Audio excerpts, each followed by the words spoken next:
गुरु प्यारी साध संगत जी, आपका ये भाई विनोद आज आप सबसे मुखातिब है और आज आपके समक्ष कबीर साहब जी द्वारा रचित ग्रंथ अनुराग सागर के अंश पेश करने जा रहा है और उम्मीद करता है कि मेरे सभी भाई बहन इन अनुराग सागर के वचनों को बड़े गौर से सुनेंगे और अपने जीवन में लाभ उठाएंगे और आज कल से आगे।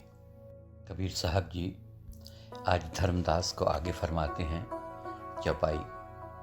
गए शाह के सन्मुख जब ही ज्वाला देह छुटे तन तभी, उठे शाह भय तब ठाड़े अधिक प्रेम ताज ही बाड़े। कबीर साहब जी फरमाते हैं कि धर्मदास परमात्मा की उस अल्लाह की ऐसी कुदरत हुई कि जिस वक्त मैं बादशाह सिकंदर के दरबार में गया और जैसे ही सिकंदर लोधी ने मेरे दर्शन किए, उसकी जठराग्नि तुरंत ही ठीक हो गई और उसकी पीड़ा समाप्त हो गई।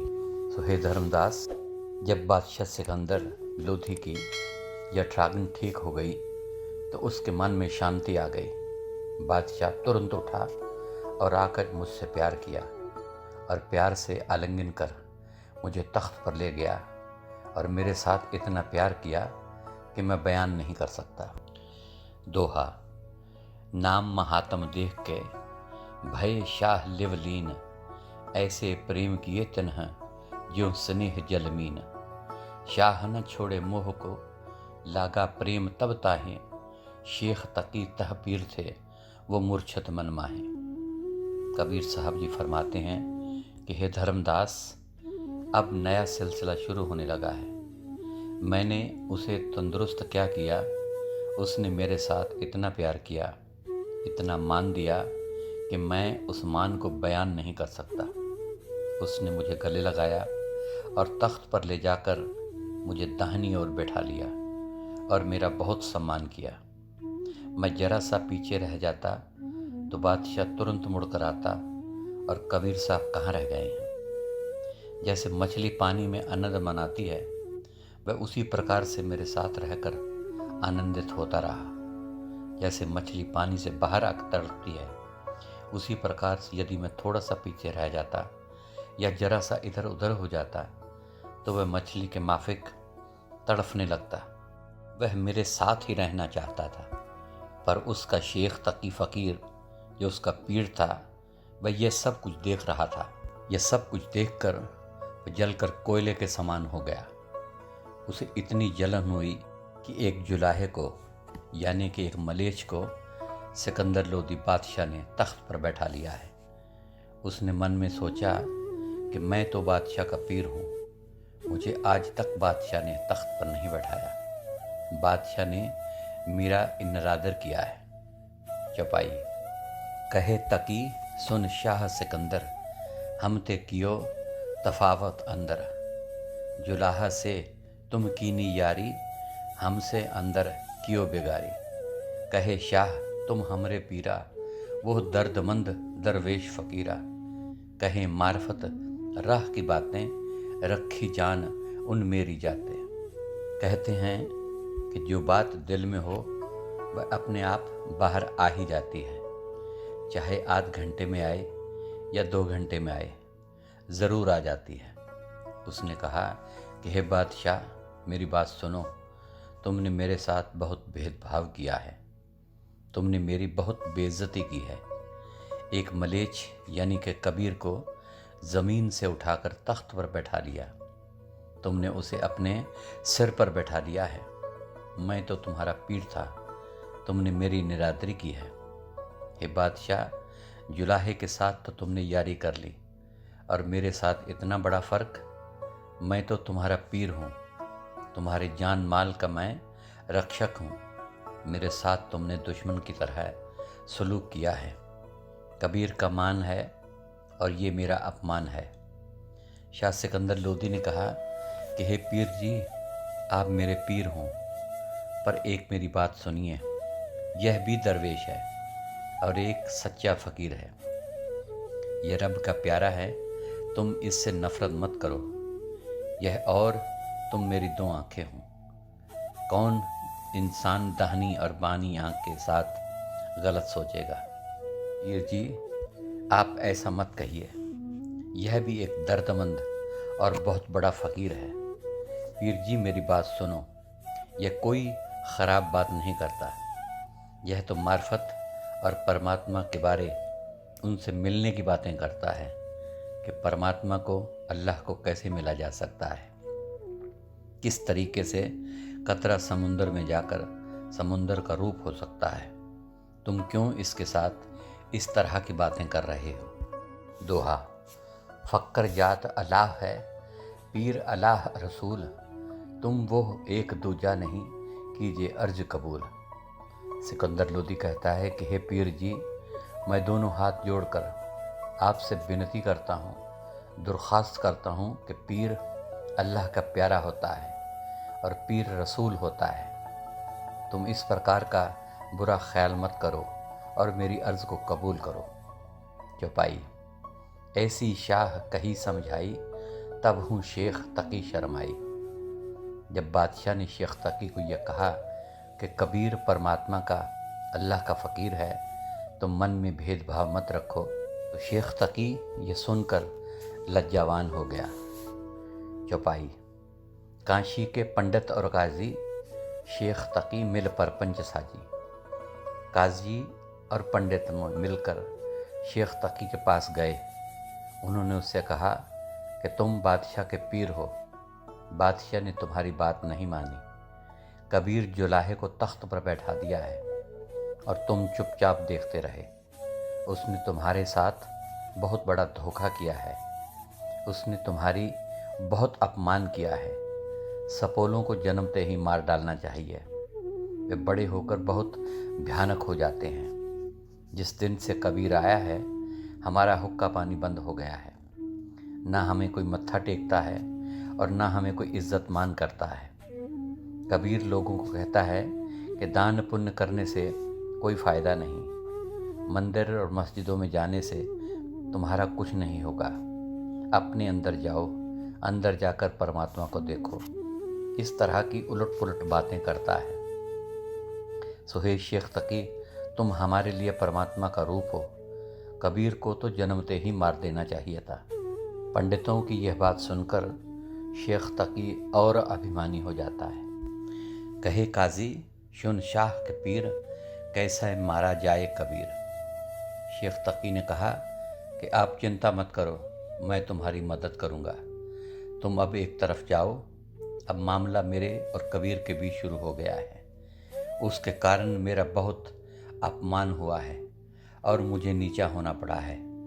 अब तुम लोग मेरे साथ रहो या ना रहो, मुझे कोई फ़र्क नहीं पड़ता। मेरे में इतनी ताकत है कि मैं उसे चींटी की तरह मसल कर रख सकता हूँ।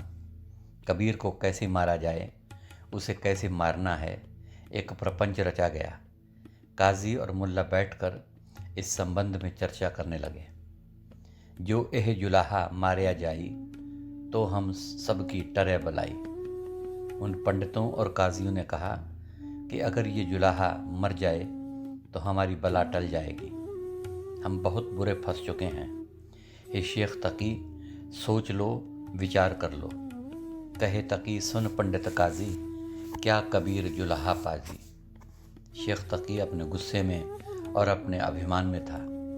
उसने पंडितों से कहा कि पंडितों और काजियों, कि तुम क्या कबीर कबीर की रट लगा रहे हो। तुम कबीर को मारने के लिए कहते हो। ये मेरे लिए मामूली सी बात है। जैसे कोई चींटी मसल दी जाए तो किसी को पता नहीं चलता। इसलिए तुम इस बात की चिंता मत करो। मैं उसे कैसे मार सकता हूँ, क्या कर सकता हूँ, ये मुझे सब पता है। चाहूँ तो आतिश में जारूँ, चाहूँ टूक टूक कर डारूँ। शेख तकी कहता है कि मुझे कोई पूछने वाला नहीं। इस बादशाहत में मेरा हुक्म चलता है। बादशाहत में मेरा सम्मान है। मैं यदि चाहूँ तो इसे आग में जला सकता हूँ। यदि चाहूँ तो तलवार से इसके टुकड़े टुकड़े कर सकता हूँ। मुझे कोई भी पूछने वाला नहीं। चाहूँ तो जल बांध बुढ़ाऊँ, चाहूँ मोढ़े तोप उड़ाऊँ। शेख तकी कहता है कि मेरा दिल करे तो मैं इसे जंजीरों से बांधकर गंगा में फेंकवा दूँ। मेरा जी करे तो मैं इसे दीवार पर खड़ा करके तोप से उड़वा दूं। चाहूं देग मैं आँच दिवाहूं, चाहूं तो हस्ती सो चुरवाहूं। शेख तकी आके कहता है कि मेरा दिल करे तो मैं कबीर को देग में डालकर ढक्कन बंद कर आग जलाकर आलू की तरह उबाल दूं। इस तरीके से यदि मैं उसे सज़ा दे दूं तो मुझे पूछने वाला कोई भी नहीं कि ऐसा क्यों किया। चाहे मैं मस्त हाथी को शराब पिलाकर सरे बाजार इसे मसल दूं, फिर भी मुझे पूछने वाला कोई न हूँ। चाहूँ ले दीवाल उसाटूं, चाहूँ अपने हाथों काटूं। शेख तकी कहता है कि मेरा दिल करे तो मैं ईंटों की दीवार बनाकर उसमें इसे चिनवा दूं और तलवार लेकर जितने चाहे इसके टुकड़े कर दूं। मुझे कोई कुछ नहीं कह सकता। चाहूँ कूप मैं खोद गड़ाऊं, चाहूँ पर्वत ले गिराऊं। हे पंडितों, यदि मेरी मर्जी हो तो मैं कुआं खुदवा कर उसमें कबीर को दबा दूं, चाहूँ तो इसे पर्वत पर खड़ा करके धक्का दे दूं। मुझे कोई भी पूछने वाला नहीं कि तुमने ऐसा क्यों किया। दोहा। मेरा नाम है शेख तकी, मैं सिकंदर का पीर, देखूं कैसे बचेगा कैसा फ़क्र कबीर। मैं शेख तकी बादशाह का पीर हूँ, मैं जो मर्ज़ी कर सकता हूँ, सब कुछ मेरे हाथ में है, मेरी मर्ज़ी है, जो चाहे मैं सज़ा उसे दे सकता हूँ। चौपाई। काशी पंडित सुन हर्षाने, ज्यों पतंग दीपक सुख माने। जब किसी की तरफदारी की बात हो तो वह खुश हो जाता है, भले ही उसका काम बने या ना बने। एक बार तो काजी और मुल्ला बहुत खुश हुए, भाई कमाल हो गया, शेख तकी ने हमारी बात मान ली, हमने इसके दिमाग में इतनी निंदा भर दी है, अब कबीर नहीं बच सकता। वे बहुत खुश हो जाते हैं, जैसे अंधेरे में पतंगा बैठा होता है, यदि अचानक ज्योति जल जाए तो वह उस पर मंडराना शुरू कर देता है और बहुत खुश हो जाता है। इस बात पर काजी और मुल्ला बहुत खुश हो गए। कहे काजी, तुम ऐसे होई, तुम सा दूजा अवर न कोई। काजी बहुत खुश हो गए और उन्होंने हाथ जोड़कर कहा कि हे शेख तकी पीर जी, आपने जो हमारा मान रख लिया, हमारा हौसला रख लिया, आपके बगैर तो कबीर मारा नहीं जा सकता और ना ही उसे कोई मारने का हुक्म दे सकता है। आपने हमारा बहुत मान किया है, आपके समान और कोई नहीं हो सकता। ऐसा जुलाहा ने कुफर चलावा, दोनों दीन का अदल उठावा। वो कहते हैं कि यह कबीर जुलाहा जब से आया है, इसने इस जहान का और उस जहान का ठेका ले लिया है। कहता है कि आओ, मैं तुम्हें नाम देता हूँ, इसमें आज़म देता हूँ, कलमा देता हूँ। इस कलमे के ज़रिए आप परमात्मा से मिल सकते हो। आँखों के पीछे आओ, वहाँ से मैं तुम्हें शब्द स्वरूपी बनकर तुम्हें परमात्मा से मिलाऊंगा। आत्मा को परमात्मा से मिलाना मेरा काम है, तुम परमात्मा को अपने आप नहीं मिल सकते। तीर्थ व्रत एकादशी रोजा सबको मेट किया एक सोजा। वे कहते हैं कि देखो कबीर ने किस तरीके की बात की है, इसने रोज़े और नमाज का खंडन किया है। कबीर कहता है कि इन सब की ज़रूरत नहीं, बीवी बच्चों को छोड़ने की ज़रूरत नहीं, जंगलों पहाड़ों में जाने की ज़रूरत नहीं। बताओ, बीवी के नज़दीक रहकर परमात्मा को कैसे मिल सकते हो। इस तरह की उल्टी सुल्टी बातें करता है कि ज़रूरत नहीं अपनी तिजोरियाँ बंद करके लोगों से 2-2 रुपए मांगो कि हम हरिद्वार जाना चाहते हैं, हमें दान दो। नहीं ज़रूरत अपने घर द्वार छोड़कर लोगों से रैन बसेरा मांगने की। इस तरह की बातें कबीर लोगों से करता है। दोहा। तीर्थ व्रत एकादशी रोज़ा और निवाज, यह कुछ नहीं है मान, कहे एक सरताज। खस मुर्गी और गायन पीर की नीयत देह, सबको कहे कसाई है ऐसा काफिर एह। शेख तकी कहता है कि तीर्थ स्थानों पर जाना, एकादशी का व्रत रखना, रोज़े रखना, नमाज पढ़ना आदि को कबीर फजूल समझता है। उसका कहना है कि इस दुनिया का एक ही सरताज बादशाह है, उसी की बंदगी करनी चाहिए। जो भी इंसान मुर्गी या गाय को मारते हैं, उसका मांस खाते हैं, कबीर उन्हें कसाई कहता है। शेख तकी कहता है कि तीर्थ, व्रत, रोज़ा, नमाज आदि तो परमात्मा से मिलने के ज़रिए हैं, पर कबीर ने इन सब का खंडन किया है। चौपाई। काशी के लोग हमें नहीं माने, सब जुलाहा की सिफ्त बखाने। काजी और पंडित शेख तकी से कहते हैं कि हे पीर जी, चलो यह भी ठीक है कि कबीर उन लोगों को उपदेश देता है, हमें इस बात से कोई एतराज़ नहीं। लोग एकदम उसके पीछे चलने लगे हैं। ना कोई हमें सलाम करता है और ना ही लोग हमारा आदर मान करते हैं। सब इस जुलाहे की प्रशंसा करते हैं। दोहा। भाग हमारे शाह जी, तुम यहाँ पहुँचे आए, जो जुलाहा को मारो तब सब कंटक जाए। हे पीर जी, हम बहुत परेशान थे। हम सोच सोच कर परेशान हो रहे थे। हम अपयश से मर रहे थे। परमात्मा ने हमारी सुन ली। हमारे बहुत ऊंचे भाग्य कि आप आ गए। अब आप जाने और कबीर जाने। शेख तकी ने कहा कि आप सभी चिंता मत करो, किसी किस्म का वहम मत पालो। मैं कबीर रूपी कांटे को निकाल कर एक तरफ फेंक दूंगा। कहे तकी सुन काजी, अब हम बाधारार, जीवत कभू न छोड़ूं, अब याही मारूं डार। शेख तकी ने कहा कि अब मैंने पक्का निश्चय कर लिया कि अब मैं कबीर को नहीं छोड़ूंगा, उसे मरवा कर ही दम लूँगा। अब ये मेरी चिंता नहीं रह गई, अब ये मेरी जिद बन गई है। मैं तुम लोगों को वचन देता हूँ कि या कबीर रहेगा या मैं रहूँगा। मुझे कोई पूछने वाला नहीं, इसलिए तुम चिंता मत करो। ये सारा कलेश मैं दूर कर दूँगा। शेख तकी परपंच कर गया शाह के पास, कबीर को देख जल मरा बैठा शाह के पास। जब शेख तकी ने सबसे कहा कि चलो सब उठो और जल्दी चलो, सारे मुसलमान और हिंदू और ब्राह्मण आदि जो सब आए हुए थे, सब शेख तकी साथ चल पड़े। सब बहुत खुश थे कि आज कबीर को मार दिया जाएगा। जब सभी दरबार में आए तो देखा कि कबीर साहब बादशाह के दाहिनी ओर बैठे हुए थे। वे कबीर साहब को मारने के लिए आए थे। शेख तकी ये सब कुछ देखकर जलकर कोयला हो गया। कहे तकी चित्त कोप होए, सुनो सिकंदर बात, कहा हमारा मान ले तब होए कुशलात। शेख तकी इतने गुस्से में था कि उसका शरीर कांपने लगा। वह बहुत गुस्से में था। वहाँ पहुंचकर उसने कहा कि बादशाह सलामत, आप मेरी एक बात सुन लो। यह जुलाहा जिससे तुमने अपनी दाहिनी ओर बैठाया हुआ है, इसे वहाँ से उठा दो। इसे मैं मार देना चाहता हूँ।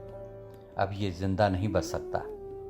तुम तभी खुश रह सकोगे, तुम्हारा माल असबाब तभी बच सकेगा जब तुम इसे यहाँ से निकाल दोगे और इसे तख्त से उतार दोगे। यदि तुम इसे मारने का हुक्म दोगे तब ही मैं राज़ी होऊंगा, नहीं तो देऊंगा बद्दुआ, होगे तुम खराब, जान माल सब ही गले, जो नून मिले मह आब। हे बादशाह सलामत, मेरी एक बात और सुनो। वह ज़बरदस्त गुस्से में आकर बादशाह से बात कर रहा था। बादशाह उसकी बात ऐसे सुन रहा था जैसे नौकर मालिक की बात सुनता है।